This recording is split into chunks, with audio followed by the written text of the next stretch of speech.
Monsieur le ministre des collectivités territoriales, Monsieur le ministre des Finances, Monsieur le ministre délégué chargé des relations avec les assemblées, ainsi que vos collaborateurs, je vous salue. Chers collègues, veuillez recevoir mes salutations les plus distinguées. Monsieur le ministre, l'intersyndicale des travailleurs des collectivités territoriales ont déposé un préavis de grève depuis le 10 août 2022. Ça fait quasiment près de 120 jours, donc 4 mois, que vous avez reçu ce préavis de grève. Qu'est-ce que vous avez fait concrètement pour pouvoir satisfaire ces doléances ou à défaut pouvoir négocier pour obtenir de ces travailleurs qu'ils acceptent de retourner et rejoindre leur poste de travail? Monsieur le ministre, il s'agit de quoi par rapport à ces travailleurs? Il s'agit de la dignité du fonctionnaire. Le fonctionnaire, qu'il soit de l'État central ou un fonctionnaire local, ça reste un agent de l'État du Sénégal. Il réclame une revalorisation salariale. Je pense tout de même aujourd'hui qu'à l'heure où on parle de pétrole et de gaz dans ce pays, il semble que les finances publiques se portent très bien selon les dires de nos fonctionnaires. Donc je pense que cette revalorisation salariale devrait être tout de même une demande recevable. Le deuxième point, Monsieur le ministre, c'est l'application effective de la fonction publique locale.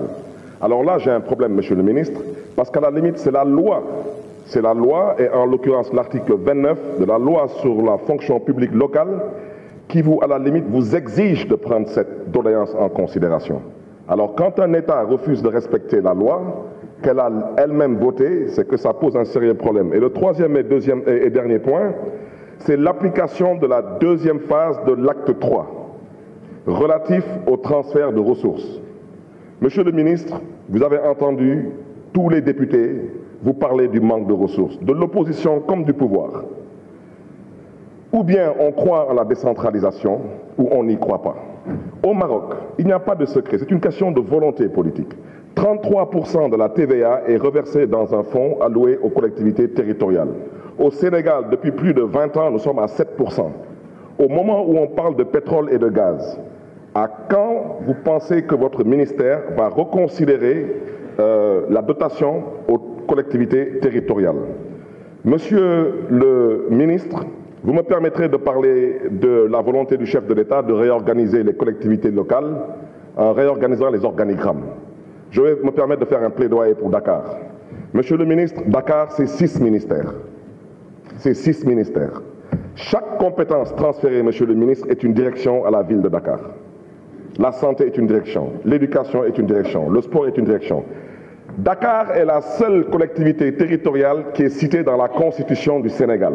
Il est dit dans la Constitution du Sénégal que Dakar est la capitale du Sénégal. Vous ne pouvez pas réduire Dakar à l'image de la commune de Mermoz-Sacré-Cœur, Monsieur le ministre, et j'espère pouvoir compter sur votre compréhension. Et à ce titre, vous voudrez bien dire à Monsieur le Président de la République que de priver à la ville de Dakar de pouvoir acheter des véhicules, pendant qu'on y est, il n'a qu'à être conséquent avec lui-même et priver le gouvernement aussi d'avoir des véhicules. Parce qu'il n'y a pas de logique. Je pense que tout de même, Dakar est une ville, a un budget, doit pouvoir, dans le cadre de son autonomie, pouvoir acheter des véhicules. Monsieur le ministre, et par ricochet, je vais interpeller Monsieur le ministre des Finances. Monsieur le ministre des Finances, nous devons parler des rôles d'impôt. Nous devons parler de la qualité d'émission d'abord des rôles d'impôt. Parce qu'il y a à dire et à redire. Les exonérations fiscales qui se passent au niveau du ministère des Finances ne peuvent pas se passer normalement sans l'accord des collectivités territoriales. Alors, pour la CELVL, la contribution économique locale, valeur locative, et pour la CELVA, la contribution économique locale, valeur ajoutée, il faut qu'on en discute. Vous ne pouvez pas avoir recouvré une recette en 2021, devoir la reverser aux collectivités territoriales en 2022 et qu'en fin 2022, qu'on ait reçu 0 franc. Ça relève à la limite du sabotage. Je terminerai, Monsieur le ministre, par vous dire que la journée de la décentralisation du 8 décembre, présidée par le chef de l'État, nous comptons y être et je vous remercie pour cette invitation. Mais je souhaiterais vous dire que je ne suis pas membre de l'AMS. Je suis membre du REEL, qui est dirigé par le président Ousmane Sonko, maire de Ziguinchor. J'espère tout de même que vous aurez la courtoisie et l'aimabilité de bien vouloir nous inviter. Je vous remercie de votre attention. La parole est à notre collègue Abdou Dieng. Ndeye Fatou Guissé se rapproche.